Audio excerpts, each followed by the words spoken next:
From offplanetradio.com, and this is going to be another healing session with White Wolf von Atzingen. This is June 1st, 2012 that we're recording this, and for those of you who heard the last show, which was the first show, we went through some early history that White Wolf has brought out, and on this program we're going to kind of go into the process that White Wolf has gone through in his healing path. So, White Wolf, welcome once again. This evening. And I figure if we're going to really get into the healing aspect and my healing path, then we need to kind of start with where I began. And again, you know, the viewers, or the listeners, I should say, who are going to be listening to the show and trying to gain some insight onto their own healing path, I really think and feel from my experience that most people's healing paths begin at a very similar place. Even if the reason they're needing to heal is vastly different, how the healing path actually starts seems to come out of some pretty common ground. And I thought about that for a while. And in the beginning, I kind of thought that was odd. But the more I thought about it, the more I said, well, you know, that actually makes perfect sense because you know, as individual and unique as everybody's healing path is, it's based on the same principles. And that's what really makes a healing path work. It's got to be universal. And yes, you can tailor it to your own needs, but the process that we all have to go through involves the same steps, the same levels of our being. And so it's going to have very similar topics and I guess agenda progressions. And when I begin to talk about healing, and more specifically my healing path, many people think that I'll begin when I was poisoned in 2005. Mm-hmm. And you know, sure, that was a horrific time frame, an event during my life, one of many that certainly changed everything about my path. But you know, that is actually far from where my healing began. I've had people ask me if it truly began when I started having bleed-throughs, when I started to get memories back, which was in, I think it was around 2003. And I tell them that no, it wasn't when my healing of this life began either. The very first aspect of my healing path actually began when I started receiving teachings from my childhood native teacher. And even though I was existing in a very altered state of mind and enduring very deep level traumas and programming, the teachings I was given at that stage in my life literally saved my life later on, and is, you know, a big part of why I'm still here today.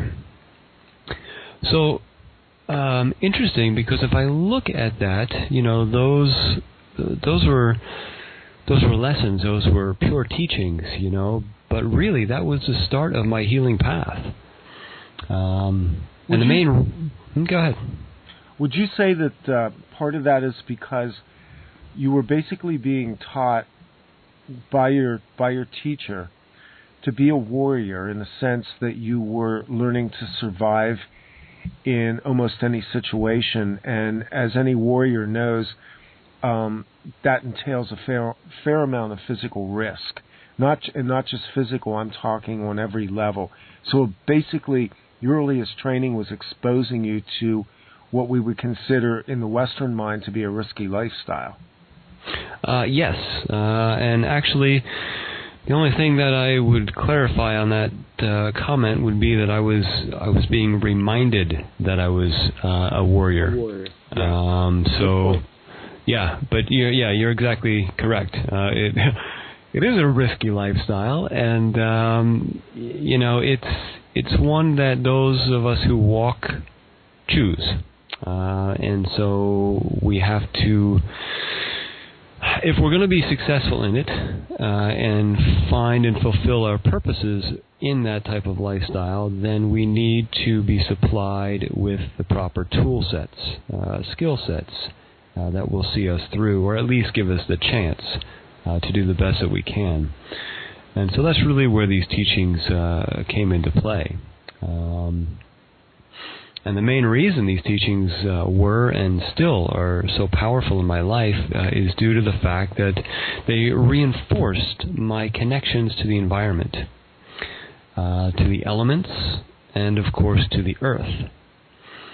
Most people today have little in their lives to remind them and physically show them deeply their connection to such energies.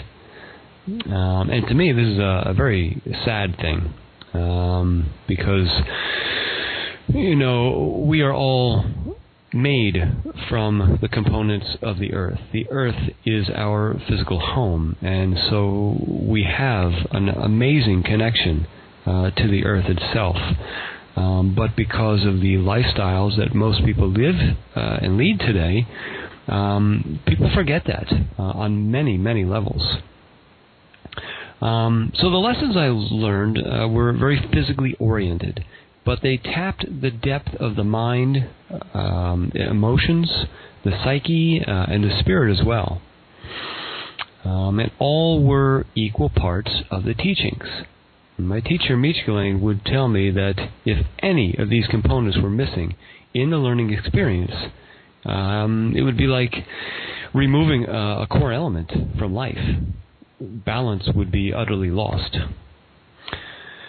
And from my memory, I truly feel the very first lesson I ever learned from my teacher was the essential aspect of grounding.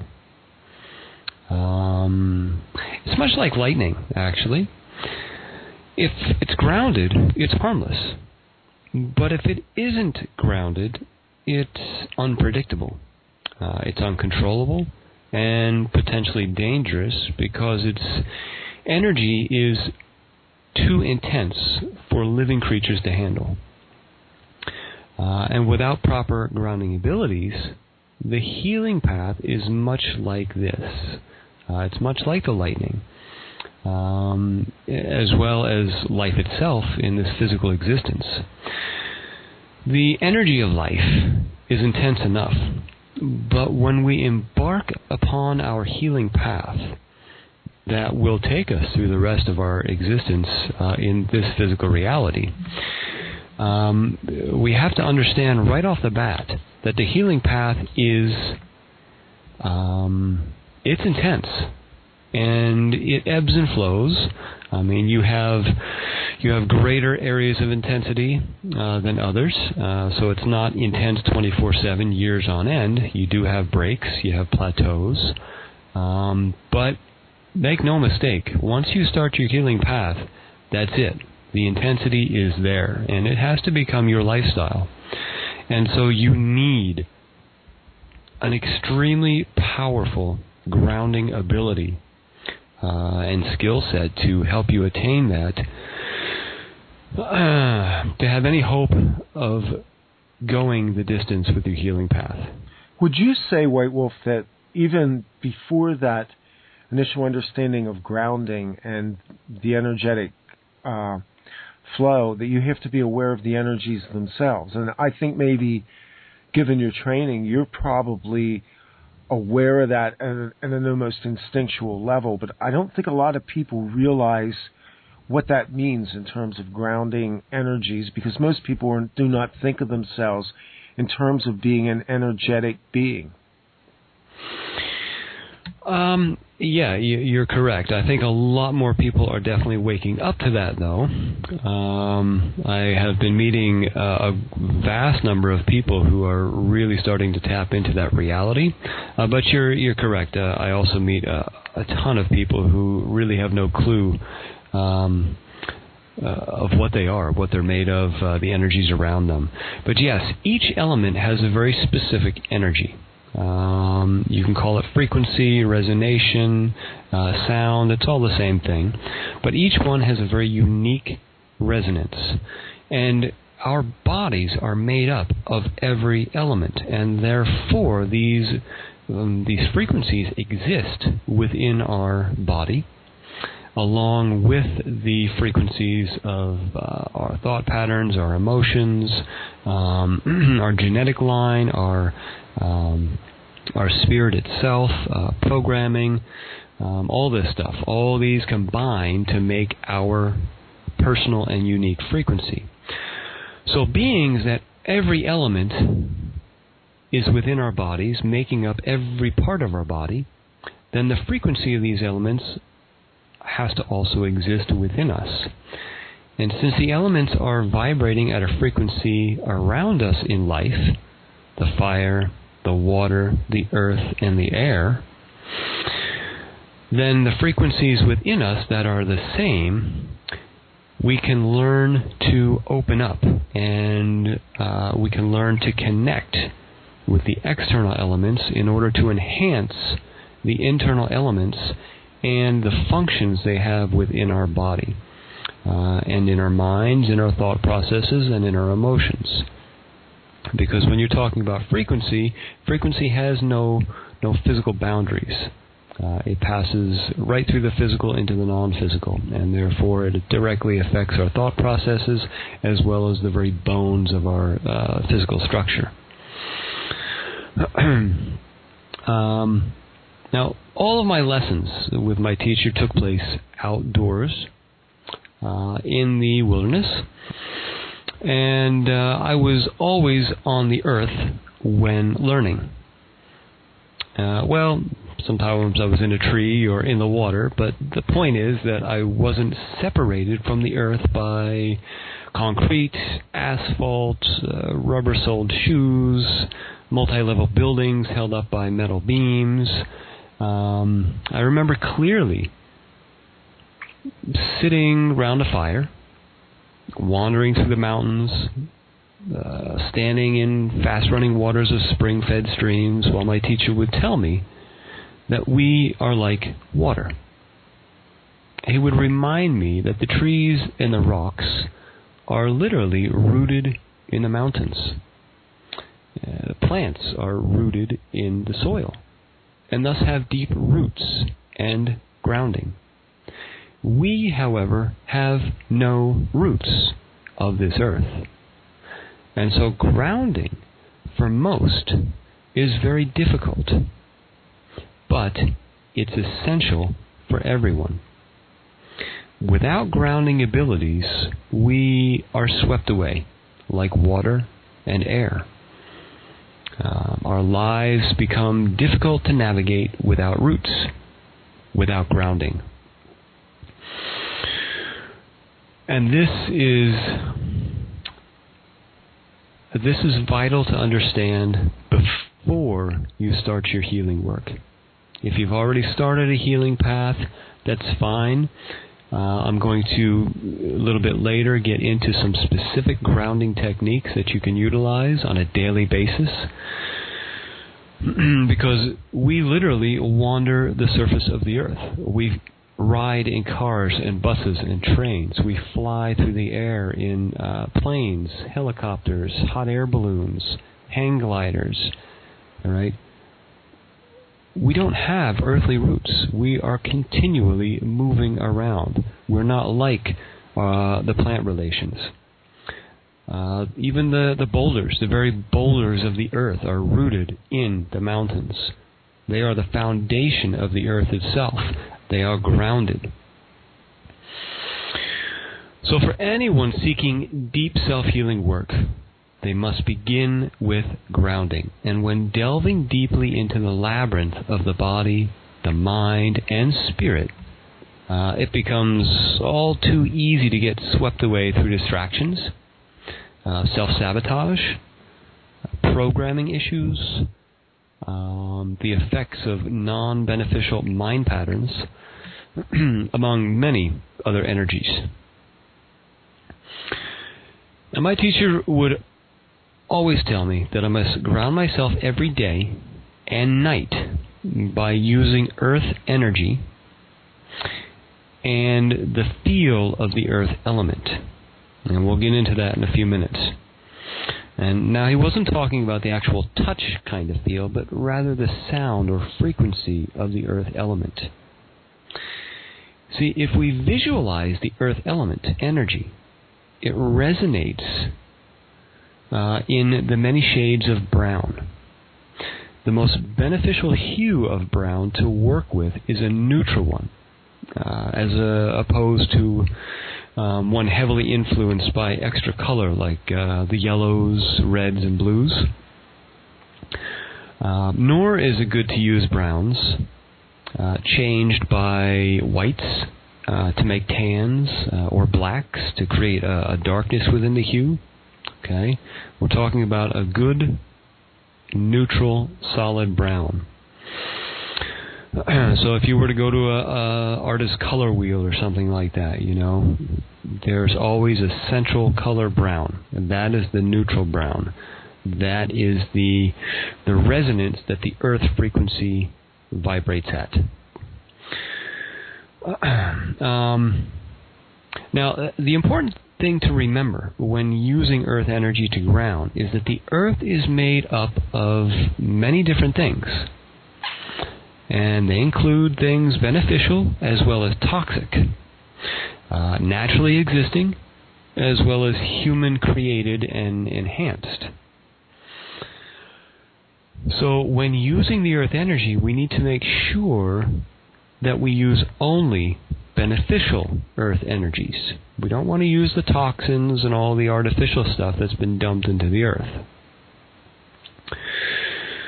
And an important thing to remember is that all programming and mind control works upon the premises of dissociation. And this requires the subject to remain in serious states of ungrounding.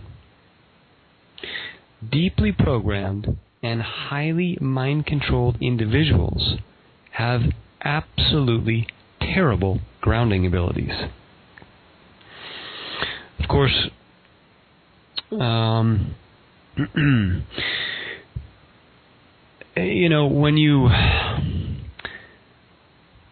I guess you could say, you know, this work can be remedied. Okay, with this work, that the grounding work and the self-healing work that I'm going to be presenting, you know, this challenge can definitely be remedied. But with many, it's a constant work.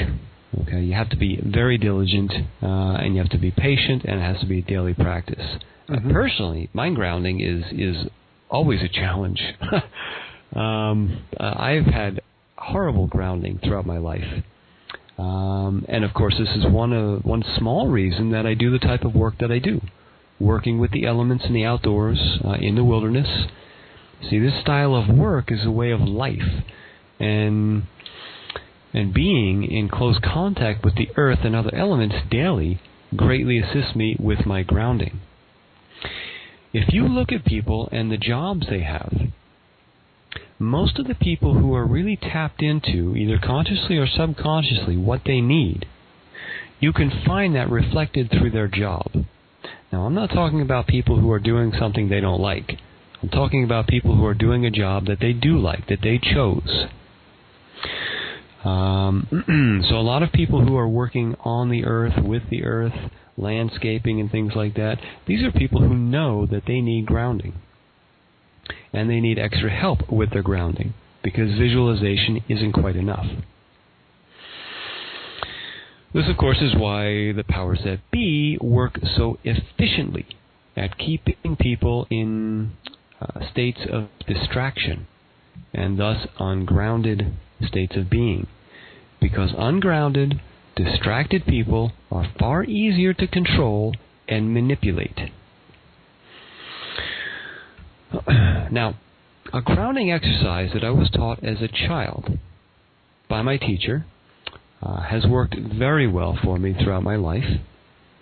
And I'm going to run through it here. It's a simple, but remember, simple works because it's not unnecessarily complicated. A lot of people out there today are throwing out these really long, complicated, intense meditations and visualizations. And these things, first of all, the people who are in great need of visualizations and meditations for self-healing, they have a problem maintaining focus for long periods of time because of the internal sabotage, because of the self-sabotage, because of the program issues, because of the trauma that they're trying to work through. So you get lost very easily when you're trying to go through these long, detailed, complicated visualizations and meditations. All right? I mean, my philosophy is keep it simple, keep it pure, and it will work. I have seen this time and time again. When you start complicating things, you start running into problems because there's a whole lot more that can go wrong. Yeah, exactly. So let's see. I'm going to run through this for the listeners, and I'm going to actually run through this as a guided visualization here. So I want everybody to, right now, if you're in a comfortable place, I want you to close your eyes, and I want you to relax. I want you to focus on your body. I want you to focus on how it feels. I want you to focus on the weight of your body, where it connects to the floor or the chair.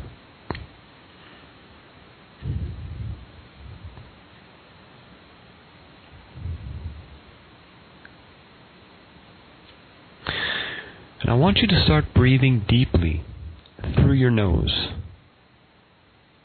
I want you to feel the air flowing in your nostrils, and I want you to feel it flowing down your spine, all the way to the base of your spine, where the air spirals and then moves back up your spine and exhales out your mouth. I want you to do this breath 3 times. In through the nose, down the spine, spirals at the base, returning up the spine, exhaling out the mouth. Again, in through the nose, down the spine to the base, where it spirals, returns back up the spine, exhales out the mouth. One more time, in through the nose, down the spine, all the way to the base, where it spirals, returns back up the spine, and exhales out the mouth.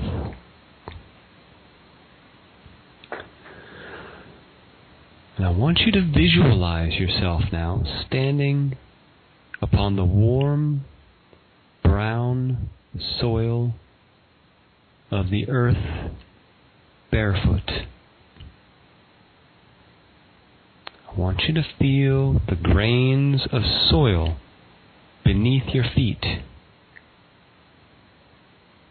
the uneven ground, the warmth of the earth on a sunny day, and how the soles of your feet adjust to fit the contour of the land. I want you to feel the weight of your body pressing down through the soles of your feet onto the earth.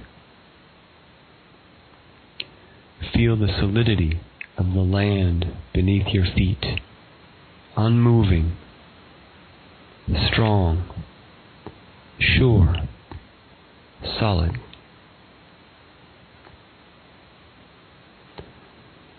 Now visualize a pure violet sheet or shield, whatever thin but solid object you wish, in the color violet, between your feet and the soil of the earth.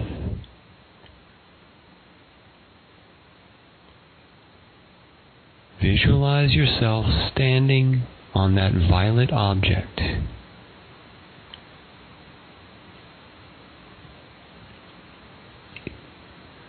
This is the filter that will allow only beneficial energies from the earth to flow into you.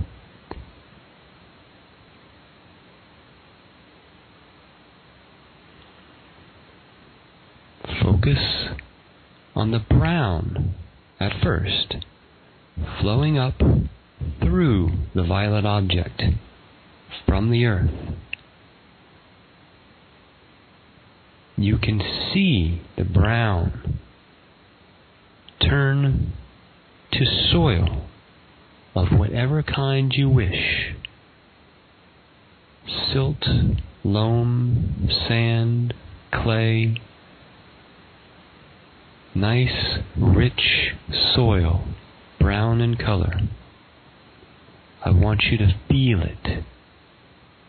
Feel its quality as it flows upward into your feet,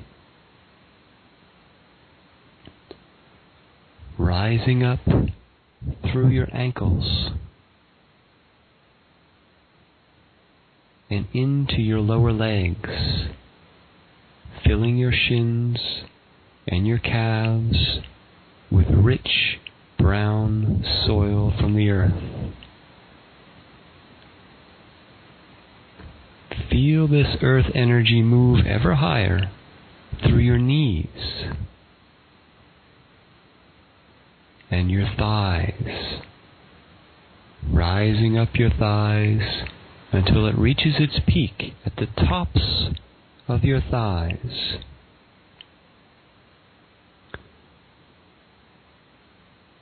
Your hands now also begin to fill with the same rich brown earth energy.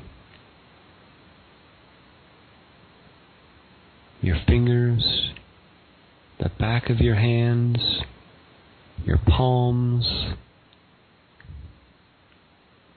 You feel the weight and consistency of the earth in your feet, in your ankles, in your knees, in your legs, and in your hands. Breathe with it. Feel it. Solid and sure. The earth within you. You within the earth. As one. Solid. Heavy. Connected, grounded. If you wish to go deeper into the grounding,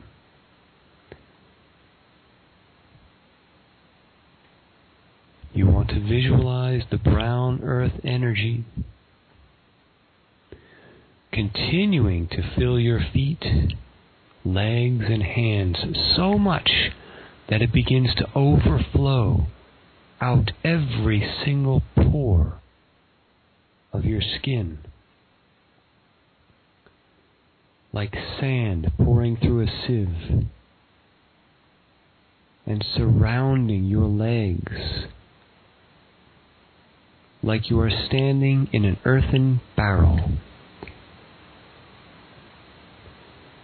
The bones of your legs and feet begin to grow downward through the violet object. They penetrate the earth.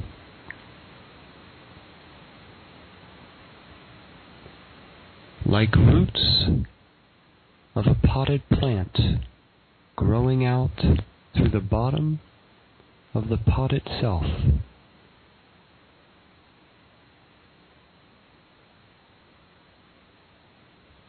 Feel your solid earthen roots push and reach deeper and deeper into the earth, wrapping around the heavy boulders that are the very foundations of the land. You are one with the earth, the rock, the stone, the soil, the root of your being, the root of your physical existence. There is no separation. No wind can blow you. No storm can knock you over.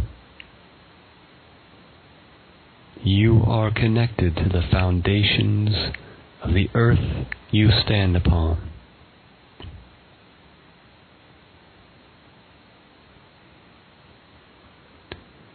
Stay here for as long as you wish. Feel it. Breathe it. Solid. Grounding.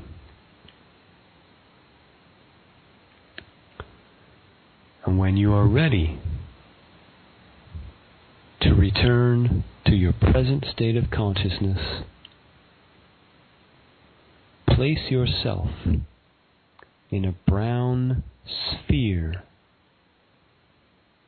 so that you are standing in the center of a brown bubble or circle.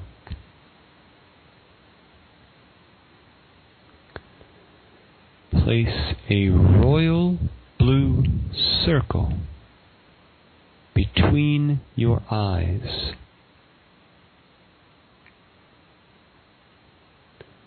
Center a royal blue dot in that circle.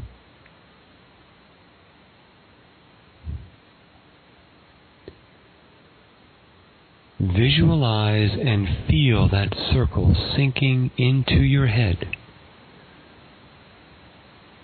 until it stops in the center of your brain by your pineal gland, right between your ears.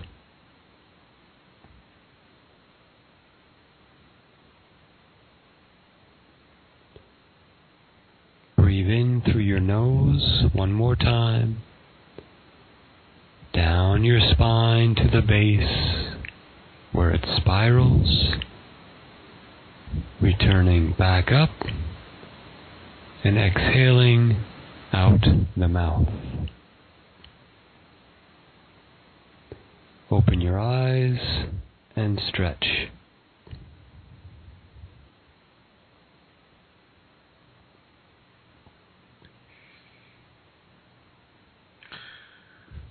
That was amazing.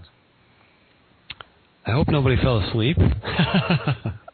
No, but when I opened my eyes, everything seemed more vibrant. Mm-hmm. Well, one, because you're grounded. Two, because you were utilizing your brain to be aware of your body. And so you're making a connection between the two. And three, you're concentrating and focusing on nice deep breaths, which helps to invigorate the body, oxygenate the body, as well as balance the brain. And the royal blue circle with the dot is actually a visualization of the pineal gland, which is an endocrine gland that sits at the center of your brain, which is a hugely important gland of the body. Yeah, and its frequency resonance is the color royal blue, and so centering the dot helps to balance that, and then you're balancing the pineal gland, which helps to balance both sides of the brain. So that little meditation there, that little visualization, covers quite a bit. Really helps to balance the body out and get you focused, as well as the main point of it, which is grounding. This is a visualization you can do whenever you want to, as many times a day or night as you want to. I would recommend, strongly suggest, that you do this at least twice a day. When you get up in the morning, as soon as you stand up out of bed, and if you have to go to the bathroom first, that's fine. But as soon as you have a moment, as soon as you get out of bed, in a standing position, do this visualization. Start your day off with it. And then before you go to bed at night, before you lie down, when you're standing at the edge of your bed, do this visualization again. These are like the two baseline times of the day that you should be doing a very powerful grounding visualization. I would strongly suggest that you do this throughout the day as well, because depending on your work, whether that be your financial job or whether that be your self-healing work, you're going to need your grounding. And you're going to find out how easily you become ungrounded and distracted throughout your daily existence once you start focusing on it. So utilize grounding techniques as much as you feel you need to, and especially during the intense times of your healing, the more the better. You can't overdo it. The only thing that I would throw out there is that if you happen to be an earth element person, and that means you have to know that what your core element is, but if you do, and you are an earth element person, or you're just a very stagnant, sluggish, low energy person, you are the type of person, the only type of person, who wants to utilize heavy grounding techniques minimally, because they will further add to your low energy states, your stagnant, flow through life or not flow through life, however you want to look at it. In other words, you have too much grounding. What you need is some other element energy mixed in to get you moving, wake you up, invigorate your system, and move you along a more beneficial path. Let me ask you a question at this point. How does a person know what their element is? Well, that's definitely something I teach here. I actually have a whole workshop on it because there are some complexities involved with finding that out. Some of the very basic things that you can look at, first of all, very basic. What elements are you most attracted to? Right. What I guess I meant, White Wolf, was we're not talking astrological here, strictly speaking. It may coincide, but it's not the astrological elements. Right. Yeah, we're talking about your actual physical element. Okay, we all have the elements in us, all four of them.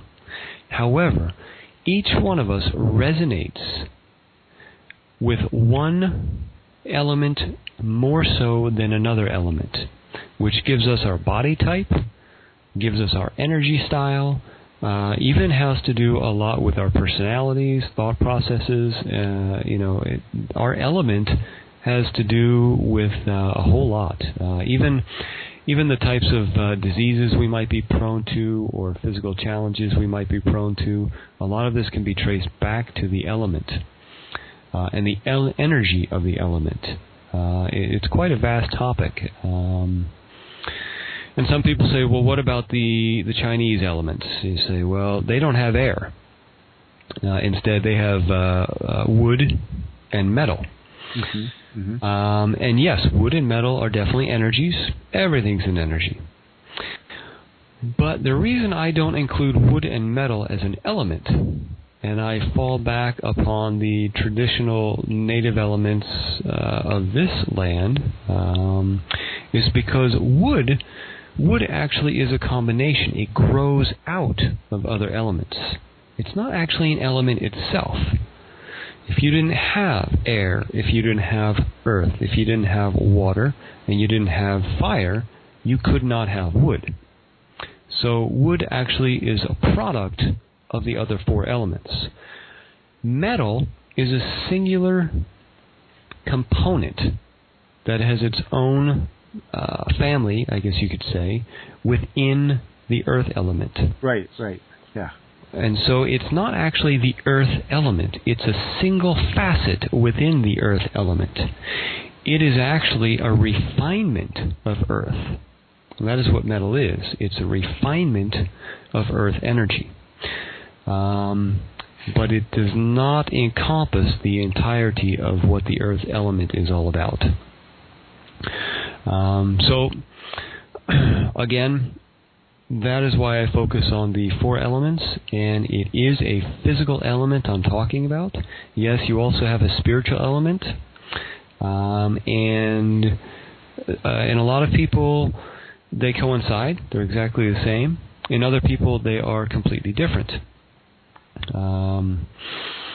And yes, there are some people out there who have a mixture of elements. In other words, they don't just resonate with water. They might resonate equally with water and air. Okay, and so then you get into the sub-elements, which of course would be mist in this case. So it can be a rather detailed process in figuring out exactly what your element is. But again, basically, you can look at what element you are most attracted to, how that element makes you feel. If you're attracted to fire, and it winds you up, it dries you out, it wears you out at the end of the day, you're attracted to it for non-beneficial reasons, and that is not your core element. But if you're attracted to earth, and it helps to stabilize you, it helps to give you strength, it helps to keep you healthy, it helps to give you energy, then yes, this would definitely be an element to really look into more. If you are a highly emotional person, actually let's get back to earth. If you're a very creative person with your hands, you like to build, you like to work with your hands, you like to work in the soil, work with wood, build with rock. Okay, these are definite signs of an earth person. Very creative with their hands. However, earth people are not very... They don't have a lot of spunk. They're definitely not the life of the party, so to speak. Rather quiet, rather reserved. Water element people are very emotional. They live their entire life through emotion rather than aligning more powerfully with thought, logistics. They're the type of people that can be laughing one minute and crying the next minute. They don't hold anything back. Their body types usually very watery, pale complexions. They have a tendency to hold a lot of water weight, whereas earth people have a tendency to be stocky, rather heavy, dense bones. Air people, very thin, very, very thin, very drawn, very mental, extremely, not mental is crazy, but extremely intelligent. Very, very intelligent. They live their entire life in their mind. They do very, very little body work. They're not the sports-oriented person. They're not the weightlifter. They're not the get out there and ski or garden. They're the type of person that they're a think tank. And fire is creative, is very spontaneous, moves all over the place. Not very large people, thin but extremely strong, very sinewy, very intense. But it comes and goes. Fire people don't hold grudges. They're the type of people who will blow up and then be smiling and shaking your hand the next minute. Very unpredictable. So, just very basically, those are kind of an introduction into elements and maybe where you can look at to maybe start discovering your own element.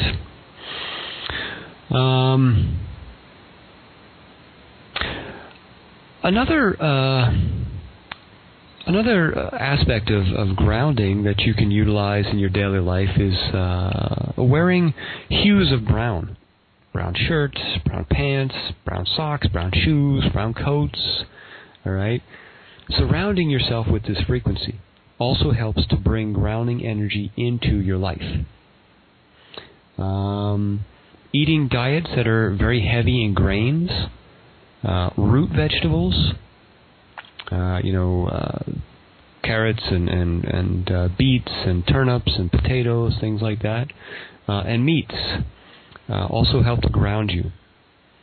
These all are very heavy, dense energy foods that help to really solidify the grounding energy in your body, help it to move downward energetically in your body. Whereas things that are very spicy and pungent, ginger, cayenne pepper, things like this, onions, these have a rising energy that actually work against your grounding. They help to bring the energy up in your body and out of your body. So if you're really trying to ground, if you've done a lot of self-healing work today, you really want to focus on eating a lot of good, heavy grounding foods. Working physically with your body, walking, getting your feet on the earth outside of the suffocating confinement of shoes, working with your hands, working with rock, working with wood, working with soil, working with plants. These are all things that help to ground you. Walking on the surface of the earth barefoot helps to ground you. Your feet have an amazing amount of nerve endings. They are alive. They are breathing. Stuffed in shoes all day long, they literally suffocate, and it is horrible for your health. This is one of the reasons that so many people get sick so often, because their feet cannot breathe, and they have no grounding. So get your feet out of your shoes. Let them breathe. The earth will massage them and invigorate the nervous system, the circulatory system in the entire body. All right? The old practice of taking a garlic clove and rubbing it on the bottom of your foot, waiting a few minutes, and then tasting it in your mouth, that should show you how powerful the soles of your feet are, how absorbent they are. Massaging your feet also helps to ground you. Massage your feet every night before you go to bed, before you work out, or even before you go for a long walk. I massage my feet infallibly every night before I go to bed. If you want to use oil, use oil. If you want to use just your bare hands, use your bare hands. It doesn't matter. But utilize your foot for what it is. Utilize those nerve endings. Utilize the beginnings and the endings of all the meridians in your body. Well, most of the meridians of your body, the 12 meridians in your body, a lot of them, not all of them, either start or end in your feet. So massaging your feet is huge. And all of this helps to ground you. And if you are going to embark upon your healing path with any kind of success, you need the power of grounding. You need to tap into and connect with the earth element in your body and reflecting and rebounding that energy off of the earth itself. If you're a person who works inside a building all day on concrete, if you're a person who works in a high-rise building, if you're a person who lives on a second, third, 25th floor of a building, if you're a person who lives in an area where they get a lot of earthquakes, you're going to have grounding issues. You are going to need to do more grounding exercises than people who work outside, people who work on or live on ground floors, people who walk outside a lot, people who live in very stable landscapes. Now, there's always exceptions to the rule, but nonetheless, this is something to look at. Where do you live? How do you live? Where is your grounding? What is your physical activity like? What are you eating? Pay attention to these things as you're working on your self-healing.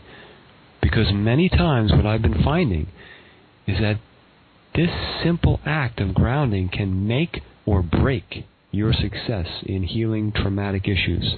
I don't care what traumatic issues you're healing from. I don't care how horrible they were or how mild they might be. It doesn't matter. Trauma is trauma. And you need the solidity of grounding to be successful. That's where you're going to gain your strength. And that is why I wanted to start off the actual techniques, the healing techniques that I've utilized with a grounding. Because in my experience and my observations, it's vital through and through. How much grounding you get every day, Randy? Not enough. Uh-huh. But I was sitting here thinking about it, and there were some things that I instinctually do. And some of it is going outside, taking shoes off, walking. Sometimes I take my dog out and walk that way. Or and the other thing was the foot massage. I've been working with massaging my feet with an oil that has magnesium in it and salt from the Dead Sea. Mm-hmm. And I've been doing that before I sleep every night, and that's really helped a lot in terms of just calming me down and making my sleep time, my dream time, I think a lot more restful and productive. Excellent.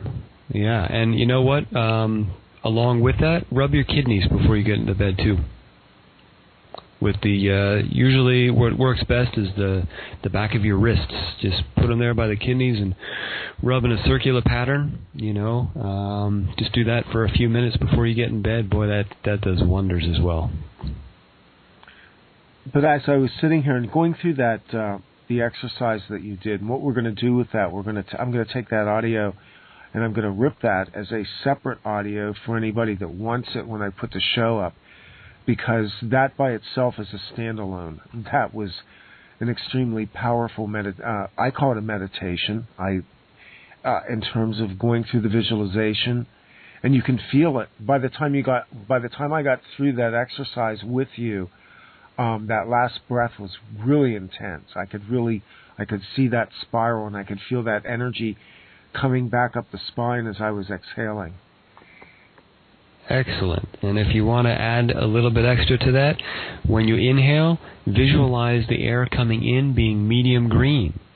Visualize the air going out being gray. Because medium green is the frequency of oxygenation.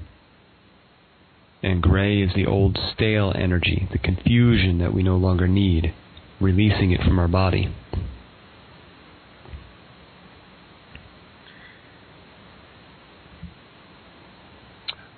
Anything else you want to cover here in this section in terms of people who may be in that place right now where they've begun their healing? And again, I would point out, because I'm communicating with people who are just beginning the process and people I know that are listening to this audio series, that they're going through times of crisis. They're going through periods of time when things come up, when they're either having memories that are coming back, or they're being triggered, they're being altered. How does this fit into that? Do we amp it up a little bit when we're going through a triggering process, for instance? If you're, and that's a good point. If you're being triggered, if you have overwhelming emotions and memories flooding in all of a sudden, seemingly out of nowhere, or if you've done some other healing technique and all of a sudden you are just overwhelmed by this energy, again, without the earthly roots, that's a wind. That's a tidal wave that can easily just pick you up and sweep you. And it could take you hours. It could take you days. Sometimes, in extreme cases, it can take you years to get back on your feet after something like that, depending on what it is and who you are and where you're at. So what I recommend is that anytime you feel like you're being triggered, anytime you feel like you're being overwhelmed, okay, awareness is huge with this. It really is absolutely huge. I have a 3-day awareness course that I teach. Actually, I have one coming up in July because it's so vitally important. So the first thing you want to do is try to be aware of the now, to stay in the now and to be aware of what's going on in your life every moment. It could seem tedious at first, but that's all there is. There is no past. The future hasn't happened, right? You have the pen in your hand. You're writing your future right now. This is where you have the power. So to put all your focus in the now is essential. This way, you will begin to learn to see patterns of when triggering is coming, or when a potentially overwhelming emotion or memory is rising before you get swept away. So this is the first step, to start becoming aware of how you're feeling and how these things manifest in your life. Try to see patterns. Write them down so you don't forget. And then, if you start to feel like you're in the beginning stages of triggering, where you start to feel like you're in the beginning stages of an overwhelming memory rise or emotional outbreak, that's when you stop everything, literally. This is kind of like the disassociative point, where you feel yourself starting to flip into disassociation. Yes, exactly. That's when you stop everything, literally. If you're eating, you stop. If you're working, you stop. If you're walking, you stop. If you're in a conversation, you stop. I don't care what you're doing, you stop. And you take a step back, and you immediately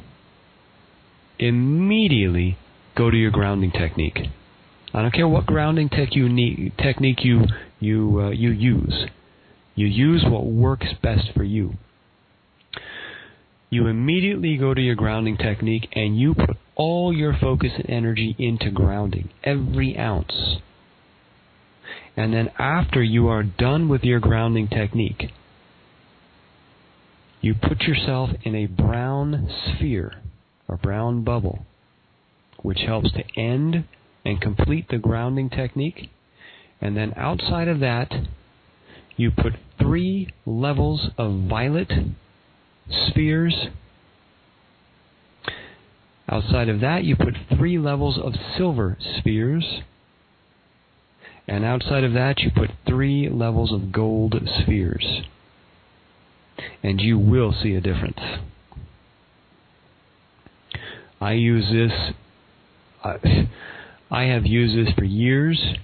Infallible. It works every time. In the beginning, it could be a little rough because you have to be proficient with the technique and the visualization for it to work. But that's why I tell you to practice it as much as you can. Because you want these techniques to be ingrained as second nature, so that when you need them, boom, all you have to do is think and it's there. You're doing it automatically.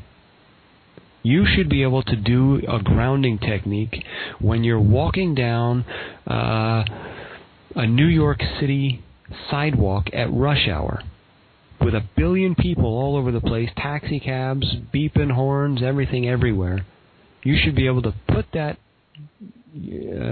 grounding technique into work, into effect in that circumstance. If you can do that, you can do it anywhere. So, in the beginning, practice your grounding techniques where it's quiet, where you can really focus, where you can really feel it. Once you get proficient, then try doing it where it's a little bit more noisy, where there's a little more activity going on. Maybe in your office, maybe in a restaurant, maybe in a shopping mall. And keep intensifying that, the surroundings, until you can do it easily in the most intense surroundings that you would normally experience in your daily life. So that's where I would start. In a sense, what you just described there is really actually doing what I would call a reverse trigger.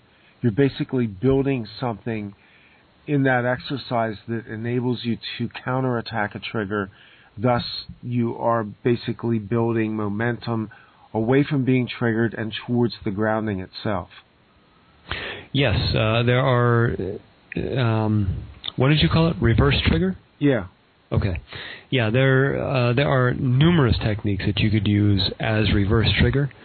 In the beginning, I would definitely suggest that you try to use a grounding technique as a reverse trigger, because this is going to be literally your foundation for the rest of your work. Mm-hmm. Mm-hmm.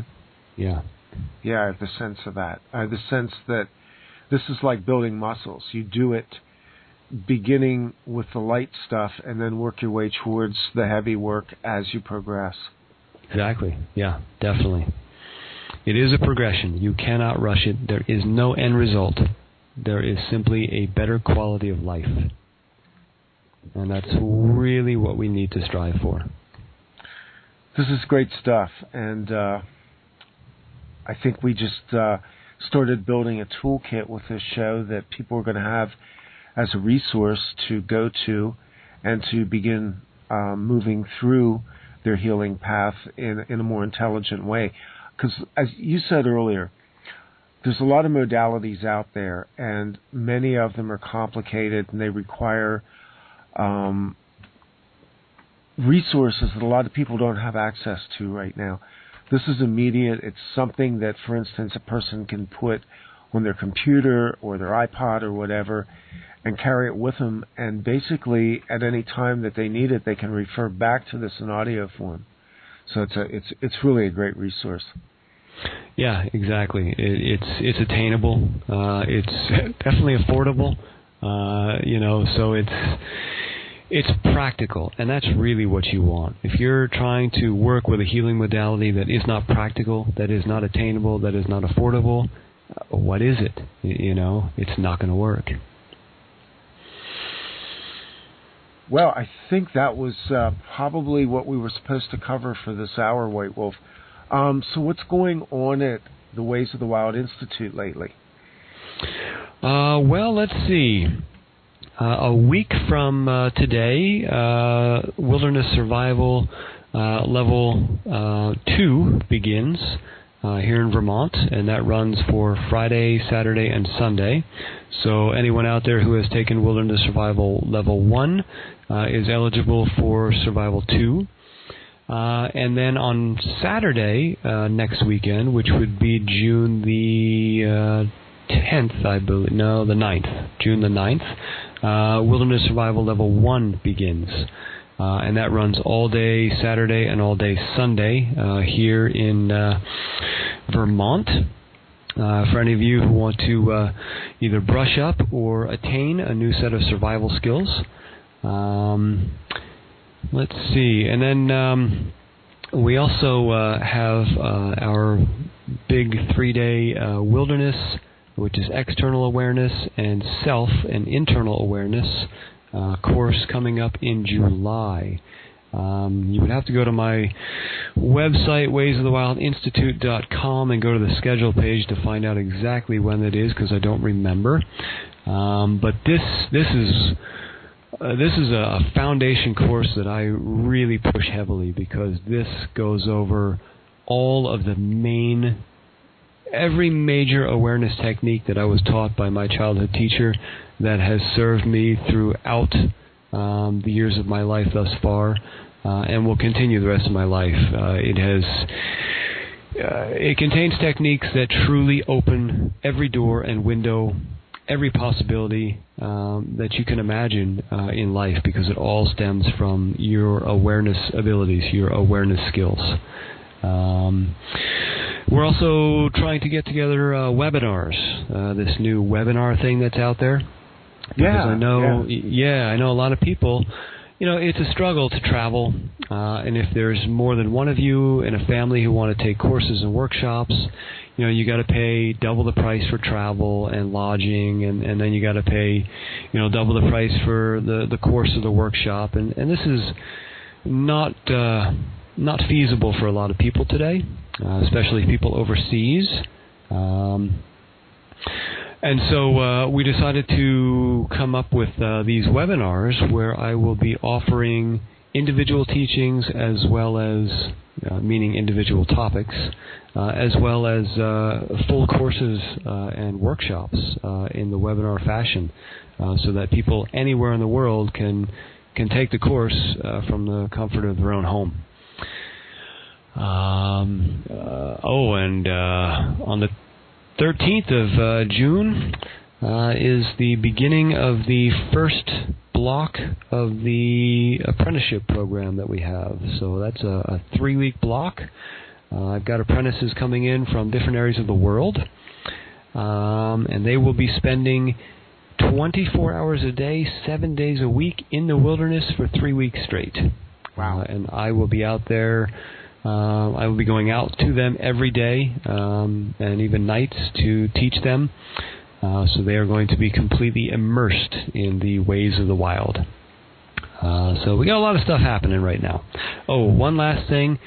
Those of you who were at the Eagle Mind course a couple weekends ago, three-day Eagle Mind course, or those of you who were not, the DVD set, which is 10 full-length DVDs, should be available for sale by next weekend.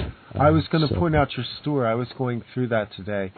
Yeah. And you've got some great resources there, including, I see, a DVD set on remote viewing.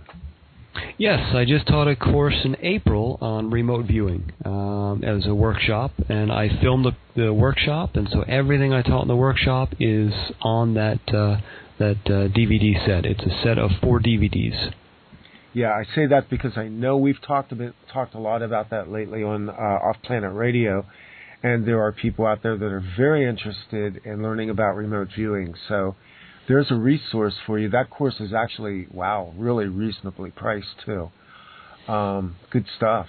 Yeah, it also contains seeing within, scanning, being able to actually see frequencies in other people, in yourself, even health issues, program issues, anything. So it's a dual course, both seeing afar or remote viewing, or seeing within or scanning. They're both in there.